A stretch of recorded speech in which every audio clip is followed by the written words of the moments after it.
Hello everyone. Hello students. My name is Hani Gupta and welcome to my channel Honey Biomes. So, in today's class, we all are going to learn about flight adaptations in bird. मतलब वो कौन से adaptations और modifications होते हैं bird के अंदर जो उन्हें उड़ने में फ्लाइट में हेल्प करते हैं. Okay. Now we all know that कि जितने भी pisces pisces, amphibia, reptilia, aves यानी बर्ड्स और मैमल्स होते हैं, हम सब एक पर्टिकुलर एक कॉमन सब फाइला के अंदर बिलोंग करते हैं जिसका नाम है वर्टिब्रेट्स. ओके. तो why all vertebrates can't fly but birds can fly? इस क्वेश्चन का आंसर आज के हमारे इस क्लास में मिलेगा. ओके. तो सबसे पहले हम लोग देखते हैं बर्ड्स के बारे में. तो जो बर्ड्स है वो वार्म ब्लडेड वर्टिब्रेट्स होते हैं. वर्टिब्रेट्स का क्या मतलब? वर्टिब्रेट्स ऐसे एनिमल्स होते हैं जो कि वर्टिब्रल कॉलम पोजेस करे, जिनके पास वर्टिब्रल कॉलम प्रेजेंट हो. ओके. उनका क्लास एव्स होता है एंड उनके कुछ कैरेक्टरिस्टिक फीचर होते हैं जो कि सिर्फ हमें बर्ड्स में ही देखने को मिलते हैं. मतलब एक्सेप्शंस आर प्रेजेंट बट ये फीचर्स सिर्फ बर्ड्स में देखने मिलते हैं. तो वो फीचर्स है कि उनके पास फेदर्स होते हैं, फिर से उनका जो बीक है यानी कि उनका जो जॉ है वो टूथलेस होता है. ओके. मतलब उसके अंदर दांत नहीं होते. They are egg laying. अच्छा बच्चों, एग लेइंग को हम लोग ओविपरस भी बोल सकते हैं ना. तो क्या हम ये बोल सकते हैं कि बर्ड्स आर ओविपरस एनिमल्स? है कि नहीं? दे have a high metabolic rate. Metabolic rate high इसलिए होता है क्योंकि फ्लाइट के टाइम उन्हें हायर एनर्जी की ज़रूरत होती है. तो ज़्यादा एनर्जी के लिए ज़्यादा मेटाबॉलिक रेट होना नेसेसरी है, तभी वो उड़ पाएंगे. सो उनका मेटाबॉलिक रेट जो है वो हाई होता है. ओके. उनका नेक्स्ट कैरेक्टरिस्टिक है कि उनके पास 4 चेम्बर्ड हार्ट होता है. ठीक है. एंड उनका जो स्केलेटन है वो लाइट वेट होता है, बहुत बहुत ही हल्का होता है ताकि वो आसानी से उड़ पाए. बट लाइट वेट होने के साथ साथ बहुत स्ट्रॉन्ग भी होता है. ओके. सो अब जल्दी से हम एक ओवरव्यू देख लेते हैं कि आज के क्लास में हम लोग क्या क्या पढ़ने वाले हैं. पहला पॉइंट जो कि हम जानेंगे वो है अडेप्टेशन, कि अडेप्टेशन क्या होती है. And then we will learn flight adaptation क्या होती है. और फ्लाइट अडेप्टेशन के जो 2 टाइप है यानी कि मॉर्फोलॉजिकल अडेप्टेशन और एनाटॉमिकल अडेप्टेशन, इन दोनों के बारे में भी हम पढ़ेंगे. ओके. तो सबसे पहले अडेप्टेशन होती क्या है? Adaptation is the evolutionary process. मतलब अडेप्टेशन वो एवोल्यूशनरी प्रोसेस है, वो चेंज का प्रोसेस है. इवॉल्व होना मतलब क्या? अपने अंदर चेंज लाना. ठीक है, टाइम के साथ.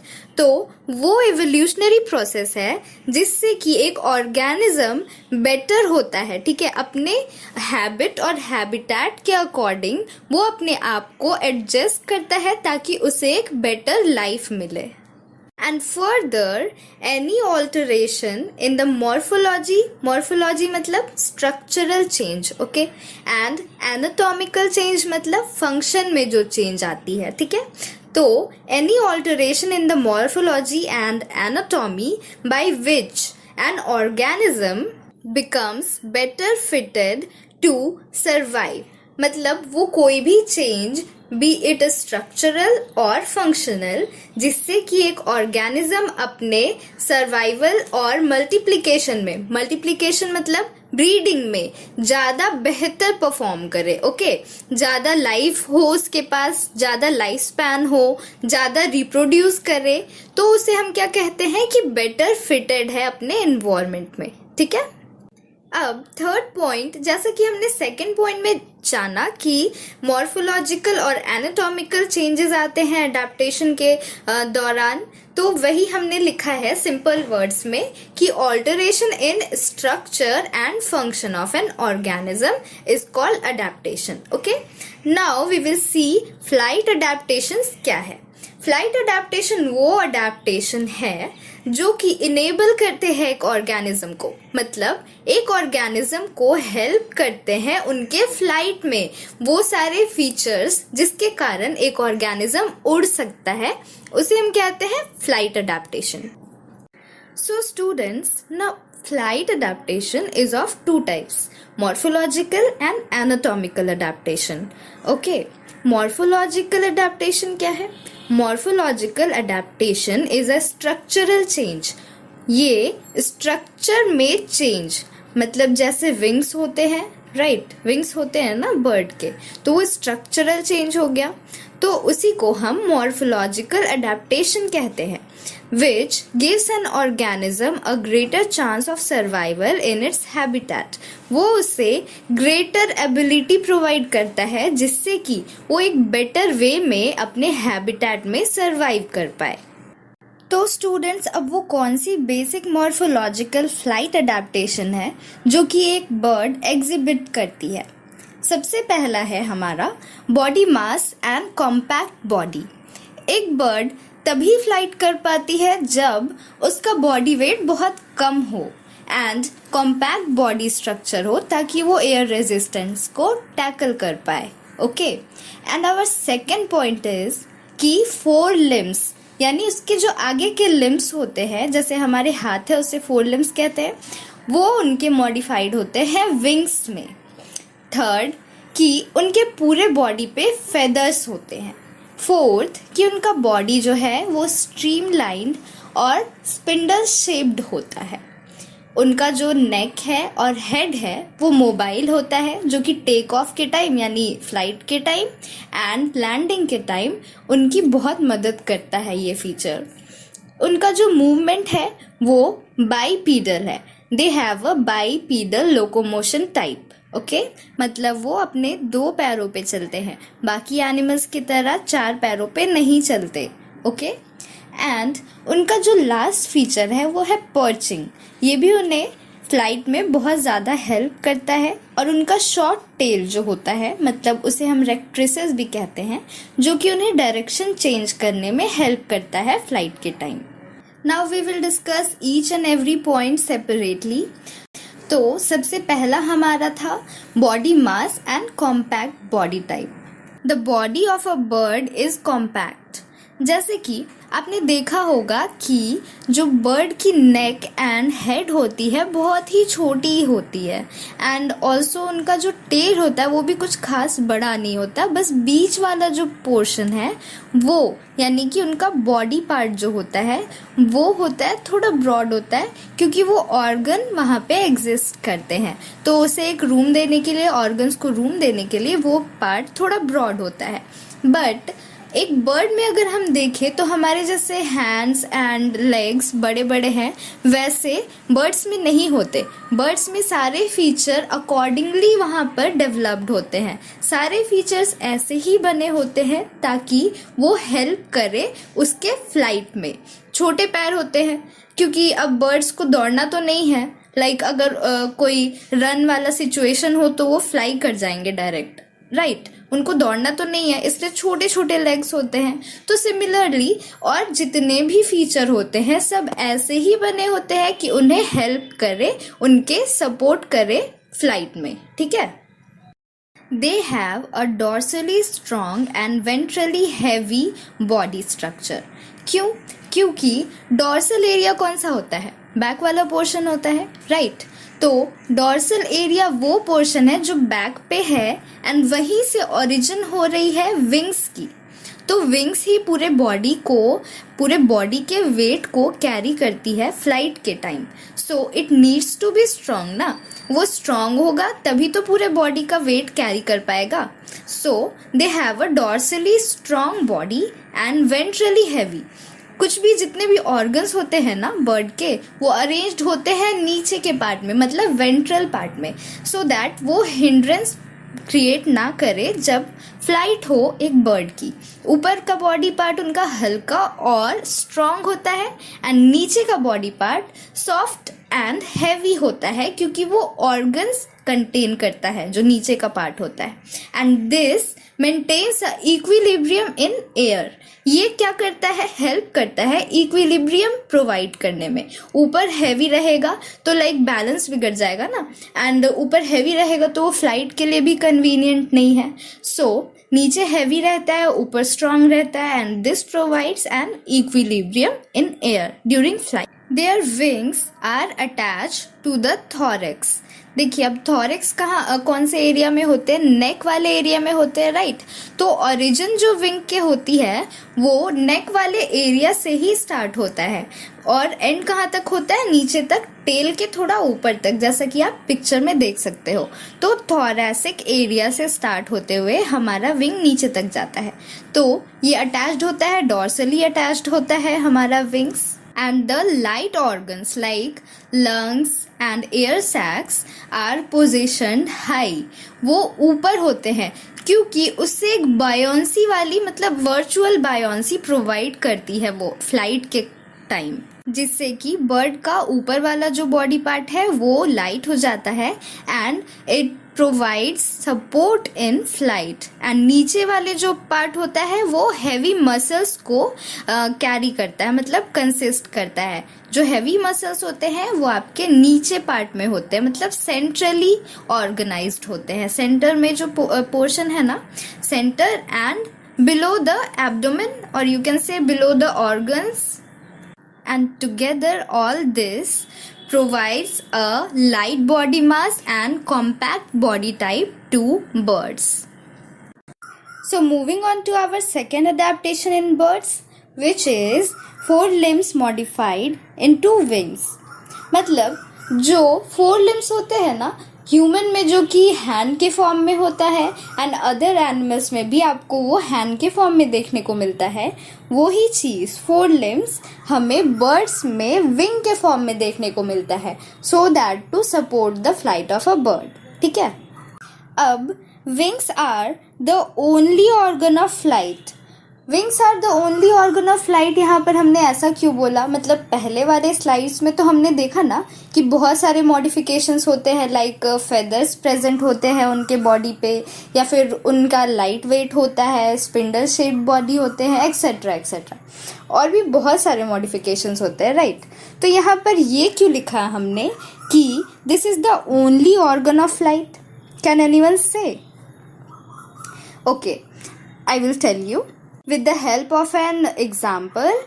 जैसे कि हम लोग आंखों से अपने देखते हैं, right, we see through our eyes.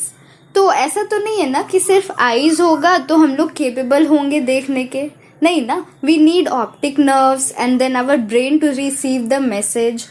Likely we have many adaptations which help in flight, but the main organ is wings. Like the main organ through which we see is our eyes. These consist of a framework of bones, muscles, nerves, feathers and blood vessels. So, wings किन चीज़ों से बनी होती है? Bones से, right? Bones basic structure provide करते हैं wings को, and then muscles and nerves, blood vessels and the most important feathers, जो कि हेल्प करते हैं फ्लाइट में obviously. So now as we can see the wings have a large surface area. अच्छा, आपने कई बार देखा होगा कि बच्चे जो है वो पॉली बैग से टॉय पैराशूट बनाकर खेलते हैं, छोटे छोटे चीज़ों को लिफ्ट करते हैं पॉली बैग के पैराशूट से। But can we fly with the help of a toy parachute? No ना, we need a big size parachute for us. तो सिमिलरली एक बर्ड के बॉडी को लिफ्ट प्रोवाइड करने के लिए अकॉर्डिंगली हमें एक, मतलब हमें नहीं, ऑब्वियसली बर्ड्स को एक लार्ज सरफेस एरिया वाला विंग चाहिए होता है। So they have a large surface area wing. The wings have a thick strong leading edge, मतलब जो उनका एज होता है ना वो थिक और स्ट्रॉन्ग होता है, यानी आगे वाला हिस्सा, और पीछे वाला हिस्सा जो होता है वो थोड़ा टेपरिंग होता है, मतलब थोड़ा सा थिन होता है, राइट। एंड अंदर वाला जो सरफेस होता है, as you can see here it is written that lower concave surface and convex upper surface, ऊपर वाला हिस्सा कन्वेक्स होता है एंड अंदर वाला कनकेव होता है. This property is to provide a lift during the flight, basically during take off time. Also, this helps in increasing the air pressure below and reducing the air pressure above.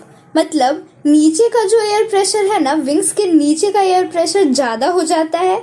उसके कारण अगर नीचे ज़्यादा air pressure होगा तो ऊपर lifted हो जाएंगी बर्ड्स. ठीक है, नीचे से अगर किसी चीज़ को हम धक्का देते हैं तो वो ऊपर जाता है कि नहीं.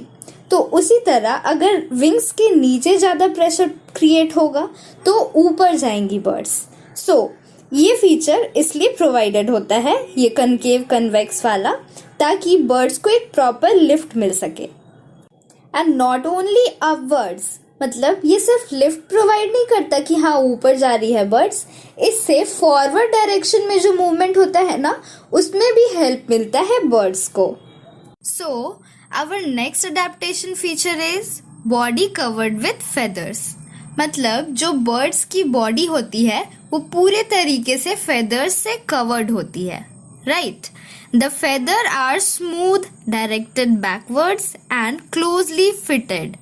जो फेदर्स होते हैं ना वो बहुत स्मूथ होते हैं और बैकवर्ड डायरेक्शन में पॉइंट करते हैं. ठीक है, and they are closely fitted, मतलब स्पेसिंग जो होती है ना एक फेदर से दूसरे फेदर के बीच, वो बहुत ही माइन्यूट होती है, बहुत कम होती है.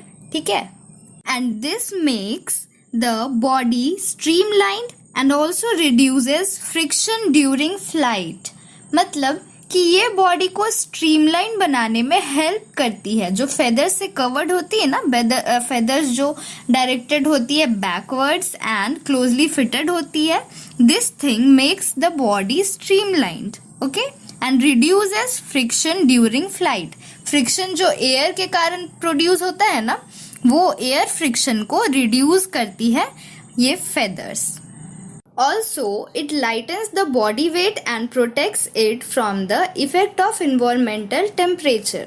अब देखो बॉडी वेट लाइटन कैसे होता है फेदर से. सपोज एक बर्ड का वेट 1 kg है तो 1 kg ही ना रहेगा, चेंज तो नहीं हो जाएगा, रिड्यूस कैसे हो सकता है. एक्चुअली यहाँ पर होता क्या है ना कि फेदर्स की वजह से बायोन्सी क्रिएट होती है, जैसा कि मैंने पहले भी बताया था. बायोन्सी मतलब जैसे कि अगर 1 kg का एक वुडन प्लैंक है और 1 kg का एक आयरन प्लैंक है, तो वुडन प्लैंक जो है वो पानी पे फ्लोट करेगा, बट आयरन प्लैंक पानी पे फ्लोट नहीं करेगा. वाई?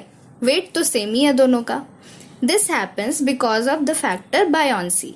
तो सिमिलर फैक्टर जो है यहाँ फेदर्स के कारण बॉडी वेट में डिक्रीमेंट होता है. Okay, and obviously feathers protect भी करते हैं एनवायरमेंटल टेम्परेचर से, बी इट कोल्ड टेम्परेचर और बी इट हॉट टेम्परेचर, दोनों से ही बॉडी को प्रोटेक्ट करते हैं. Okay, they also have a wide surface area for striking the air. This is also similar like reducing the air friction or air resistance you can say. तो air resistance जो है वो reduce होता है क्योंकि एक wide surface area provide होता है feathers के कारण. तो body पे ऐसे direct चोट सी नहीं लगती एयर प्रेशर के कारण, एयर रेजिस्टेंस के कारण फेदर्स से थोड़ा लाइटन अप हो जाता है. ओके, जो फोर्स होती है ना एयर की वो लाइट हो जाती है. Feathers add to the body buoyancy. Again the same point, why I have written this so many times I don't know. It insulates the body and prevents any loss of heat from the body. This is also the similar feature. अगर वो protect कर रहा है environmental temperature से, बाहर के temperature से अगर प्रोटेक्ट कर रहा है तो ऑब्वियसली अंदर के टेम्परेचर को भी मेंटेन करेगा. अंदर से ठंड के सीजन में, सपोज ठंड में, वो बॉडी के अंदर के हीट को बाहर जाने से रोकेगा. Right, it helps the bird to bear low temperature at higher altitudes.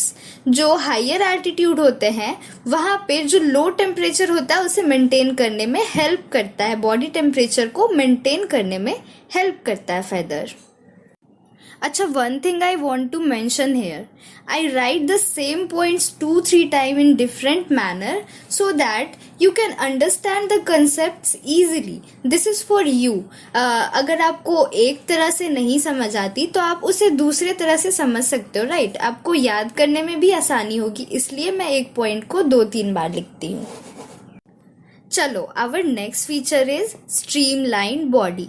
अच्छा, यहाँ जितने भी स्टूडेंट्स हैं उन्हें कुछ और चीज़ पता हो ना हो, ये एक दो चीज़ें तो ज़रूर पता होती है कि बर्ड्स के पास स्ट्रीमलाइन बॉडी होती है एंड विंग्स होती है जो कि उन्हें फ्लाइट में हेल्प करती है, क्योंकि ये दोनों मोस्ट इम्पॉर्टेंट पॉइंट्स है. बाकी सारी चीज़ें आपको याद हो ना हो, ये चीज़ें तो याद रहनी ही चाहिए ऑब्वियसली. तो सी, the birds have a spindle-shaped body to offer less air resistance during flight. This helps the bird to conserve energy and become more efficient at flying. It is also called body contour. देखो यहाँ पर figure के through मैंने बताया है कि जब streamline body नहीं रहती है तो ज़्यादा सरफेस एरिया होता है, मतलब ये जो स्फेरिकल बॉल दिख रही है ना, उस पे अगर एयर सामने से आएगा तो ज़्यादा प्रेशर लगेगा एंड आगे की मूवमेंट में उसकी बहुत डिफ़िकल्टी फेस होगी.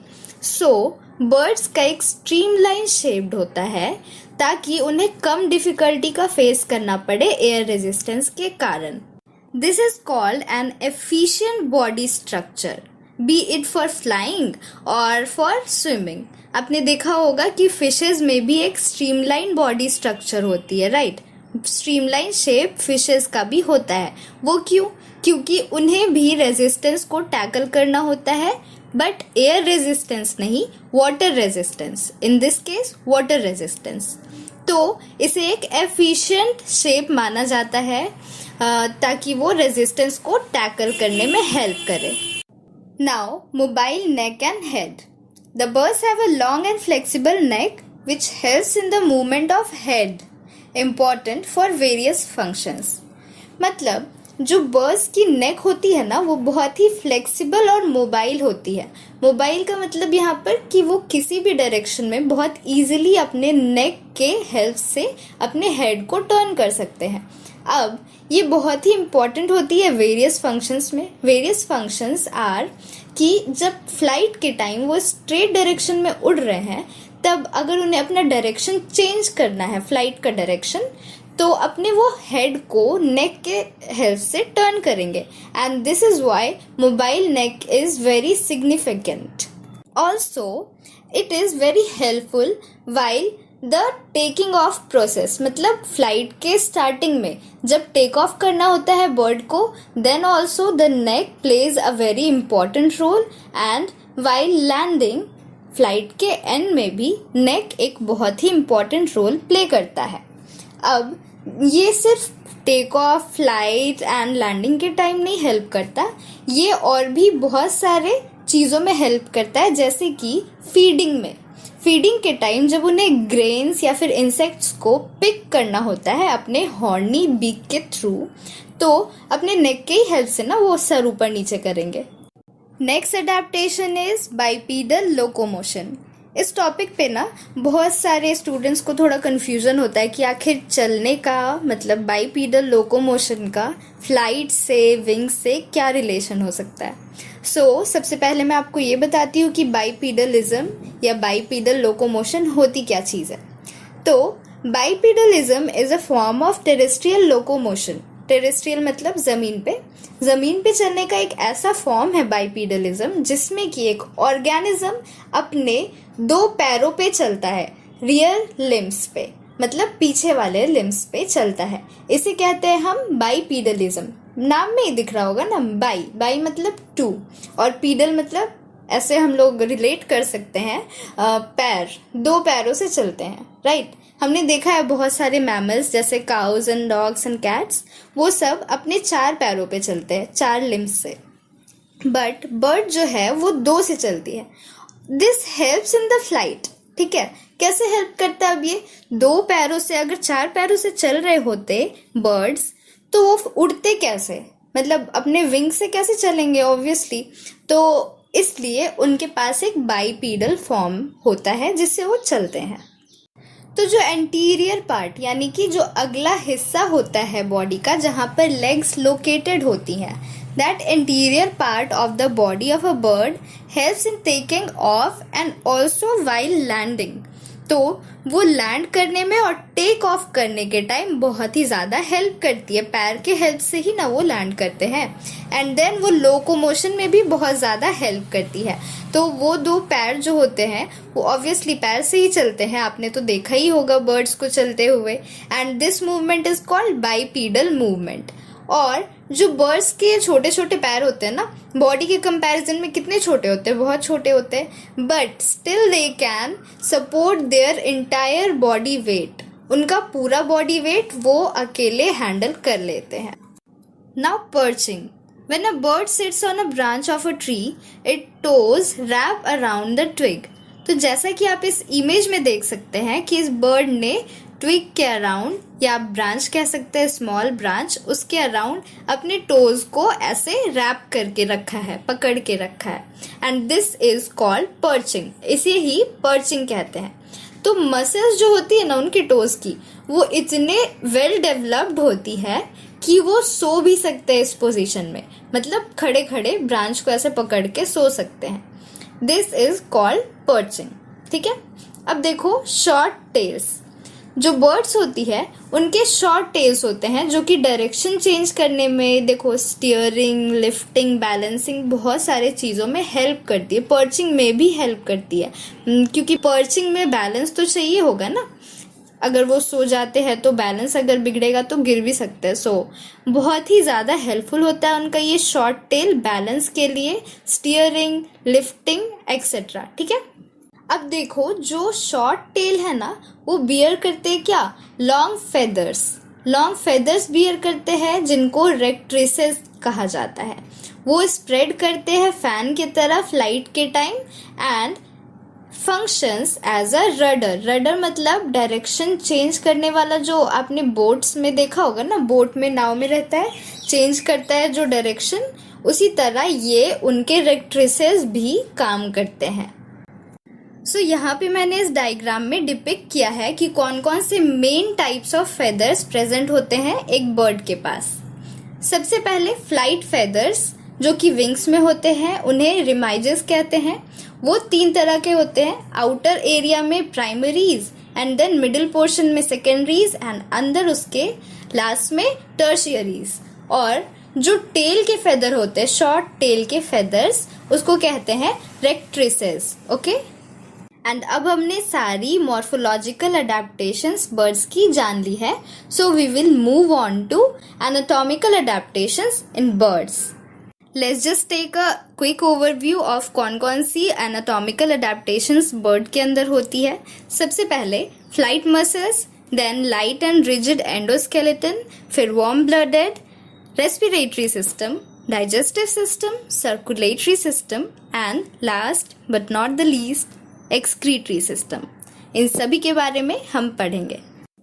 Flight muscles, these muscles are really strong and well developed। मतलब कि जो फ्लाइट मसल्स है ना वो बहुत ही ज़्यादा स्ट्रॉन्ग, मतलब बर्ड के बॉडी में और भी ढेर सारे मसल्स होते हैं बट उन सब में से सबसे ज़्यादा स्ट्रॉन्ग ये फ्लाइट मसल्स और सबसे ज़्यादा वेल डेवलप्ड ये फ्लाइट मसल्स होते हैं।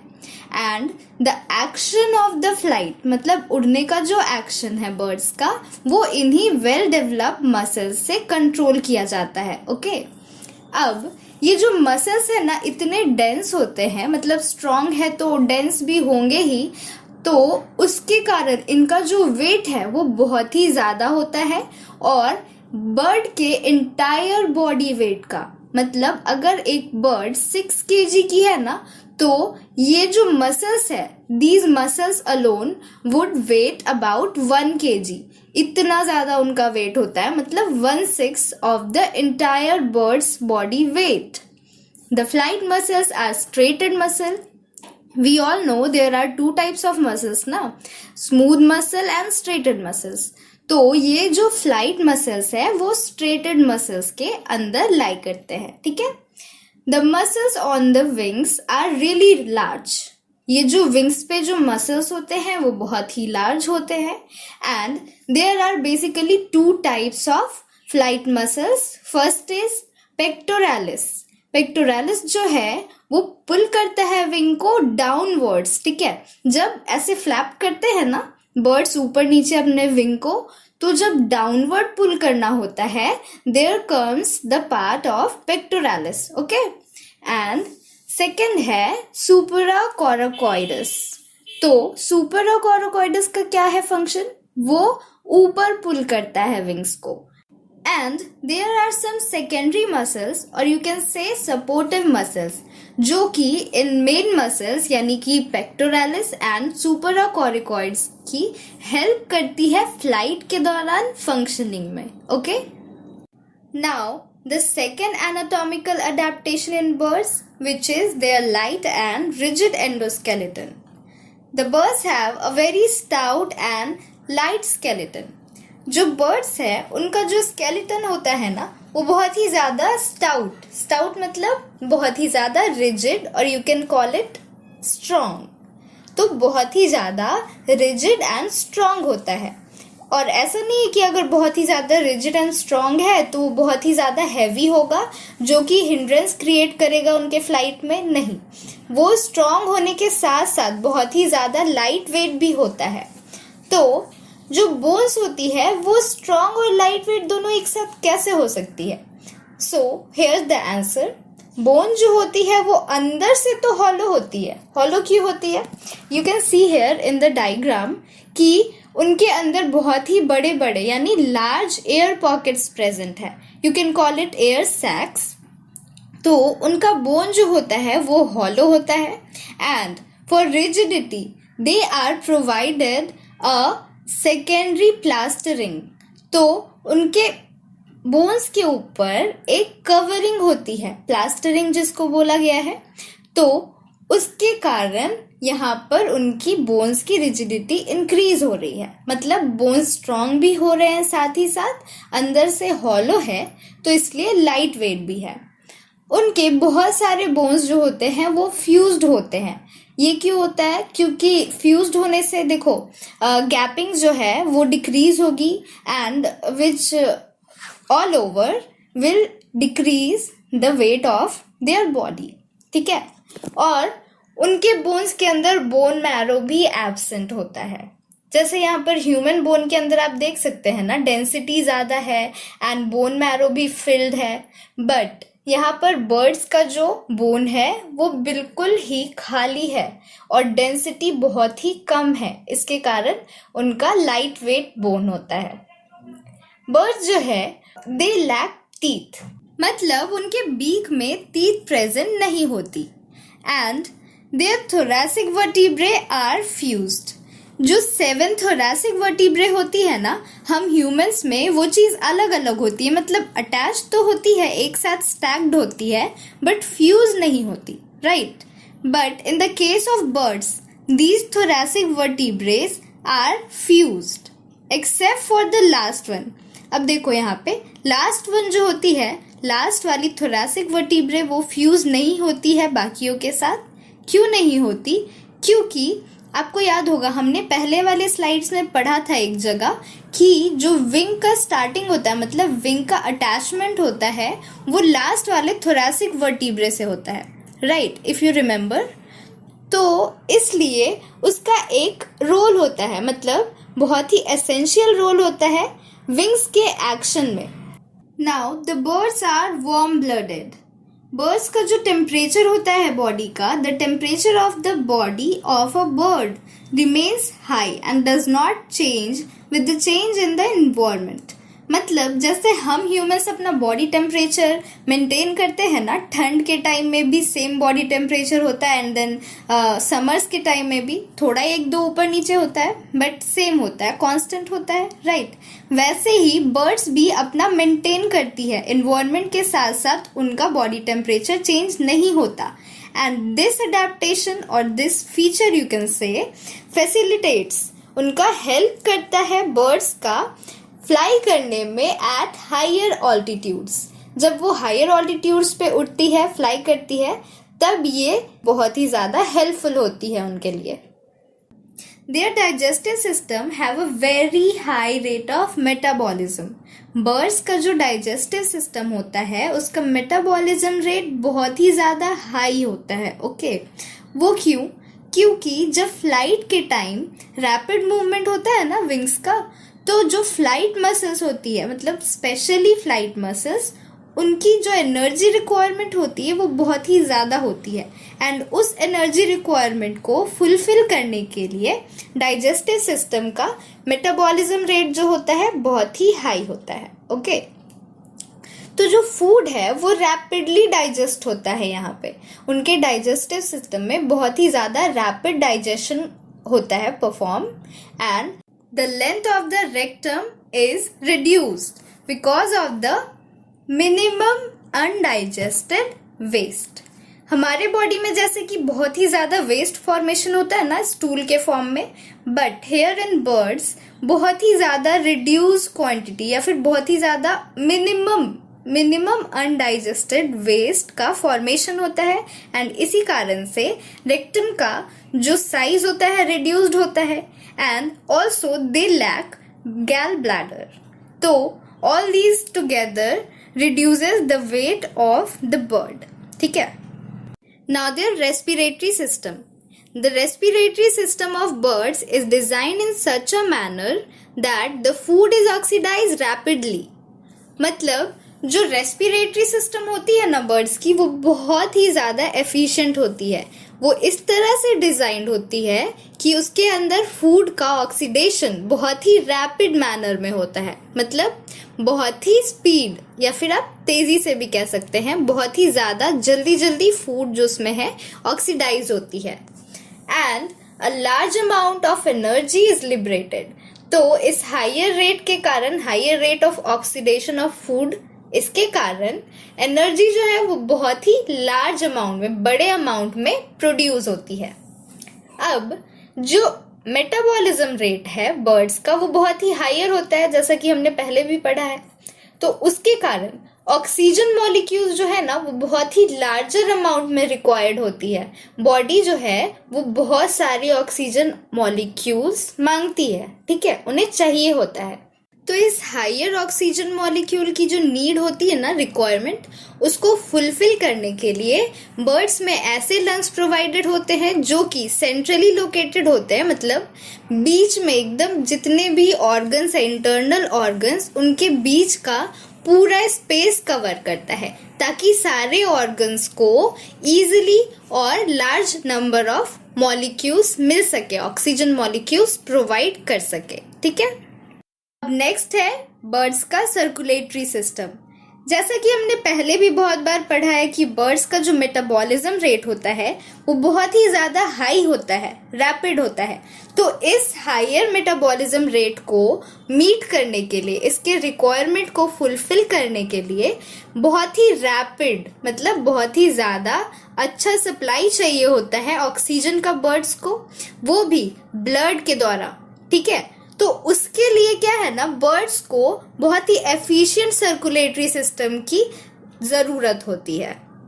अगर एफिशिएंट नहीं होगा तो उनका जो ऑक्सीजन का रिक्वायरमेंट है वो फुलफिल नहीं होगा, and ultimately it would affect the performance और affect the life of the birds. ठीक है, तो इसलिए बहुत ही ज़्यादा एफिशिएंट सर्कुलेटरी सिस्टम की यहाँ ज़रूरत है, जो कि एक 2 चैम्बर्ड या फिर 3 चैम्बर्ड हार्ट के द्वारा परफॉर्म नहीं की जा सकती है। इसलिए birds have a 4 chambered heart that performs double circulation.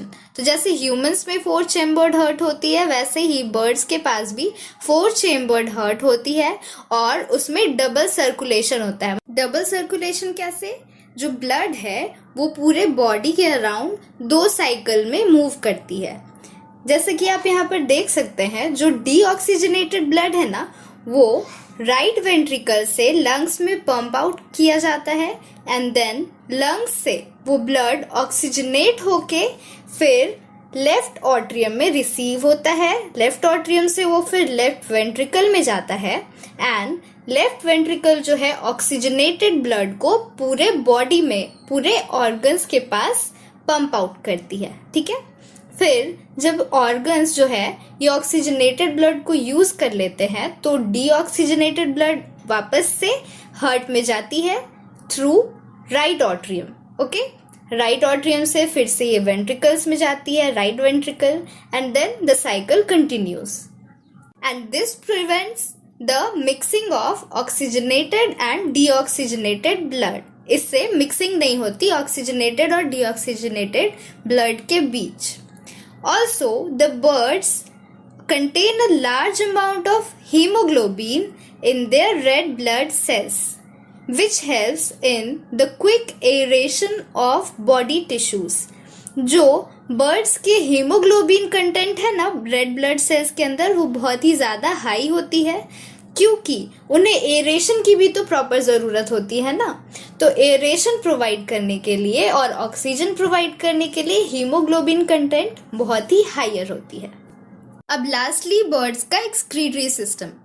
The nitrogenous waste is converted to less toxic organic compounds. Birds की जो एक्सक्रीटरी सिस्टम है ना, वो नाइट्रोजनस वेस्ट जो कि ज़्यादा टॉक्सिक, ज़्यादा हार्मफुल होती है, उसे कम हार्मफुल, कम टॉक्सिक ऑर्गेनिक कंपाउंड में कन्वर्ट कर लेती है, जैसे कि यूरिक एसिड एंड यूरिएट्स। और बर्ड्स के पास यूरिनरी ब्लैडर प्रेजेंट नहीं होता, क्योंकि उनका जो यूरिनिफेरस ट्यूब्यूल होता है ना, वो एफिशिएंटली, मतलब बहुत ही अच्छे तरीके से वाटर को ऑब्जॉर्व कर लेता है। तो बहुत ही कम अमाउंट में उनका जो वेस्ट होता है, एक्सक्रीटरी वेस्ट, उसमें बहुत ही कम अमाउंट में वाटर प्रेजेंट होता है। इसलिए उनका मतलब उनके बॉडी में यूरिनरी ब्लैडर का कोई ज़रूरत नहीं होता as such. Here many of the avian adaptations, देखो यहाँ पे एक नया वर्ड है एवियन अडेप्टेशन, बट ये कोई नया वर्ड नहीं है। फ्लाइट अडेप्टेशन को ही एवियन अडेप्टेशन भी बोलते हैं, ठीक है। तो जो एवियन अडेप्टेशंस होती है, जितनी भी फ्लाइट अडेप्टेशन होती है, वो क्या, उनका मेन मकसद क्या होता है कि बॉडी को एज लाइट एज पॉसिबल, मतलब बहुत ही लाइट बनाने का, उसका सबका मेन एम यही होता है। जैसे कि हमने देखा हॉलो बोन्स या फिर फेदर्स हो गए, तो सब अल्टीमेटली क्या करती है, all count to the lighter body weight of the birds, है कि नहीं। तो इसलिए अगर बर्ड्स यूरिया प्रोड्यूस करती और यूरिक एसिड नहीं, तो यूरिया को फ्लश आउट करने के लिए, मतलब बाहर निकालने के लिए, अपने बॉडी से बाहर निकालने के लिए उन्हें बहुत ही ज़्यादा वाटर की नीड होती। तो इसलिए बर्ड्स जो है वो अपने यूरिक एसिड में, मतलब यूरिया के फॉर्म में नहीं एक्सक्रीट करते, वो कन्वर्ट कर लेते उन्हें किस फॉर्म में, अमोनिया वेस्ट में, जो कि है यूरिक एसिड, ठीक है। So here's the conclusion of our today's class। आज इस क्लास में हमने क्या क्या सीखा।